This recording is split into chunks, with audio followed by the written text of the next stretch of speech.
लहान मुलांसाठी चटपटीत अशी रेसिपी मखाने.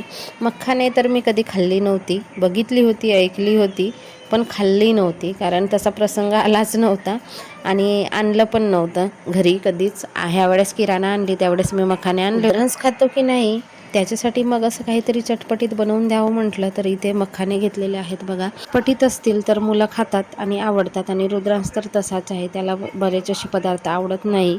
पॅनमध्ये 2 चमचा तूप घेतला आणि त्याच्यामध्ये मखाने भाजून घेतले कारण मखाने ना असे नरम होते, जरा सॉफ्ट होते, मग त्याच्यामध्ये क्रंचीपणा येण्यासाठी म्हणून तुपामध्ये भाजून घेतले. परत ते बाजूला केले. परत पॅनमध्ये 2 चमचे तूप घेतला, त्याच्यामध्ये जिरे, तिखट, मीठ, हळद, थोडासा चाट मसाला आणि चवीपुरता मीठ हे सगळं साहित्य घेतलं, मिक्स करून घेतलं आणि जे भाजलेले आपले मखाने होते ते त्याच्यामध्ये ॲड केले आणि छान असे परतून घेतले. म्हणजे जे आपले जे मसाले आहेत ते मखाण्याला चांगले लागले पाहिजेत, म्हणजे आपले मखाने चटपटीत झाले पाहिजे. चटपटीत असतील तर मुलांना आवडतात, आपल्याला सुद्धा आवडतात. आणि छान असे चटपटीत मखाने झाले, रुद्रांशला आवडले आणि पहिल्यांदा रुद्रांशने टेस्ट केले, खाल्ले, त्याला आवडले. तसे क्रंची, टेस्टी आणि चटपटीत मखाने तयार आहेत. तुम्ही सुद्धा ट्राय करून बघू शकता, नक्कीच आवडेल तुम्हाला ही रेसिपी.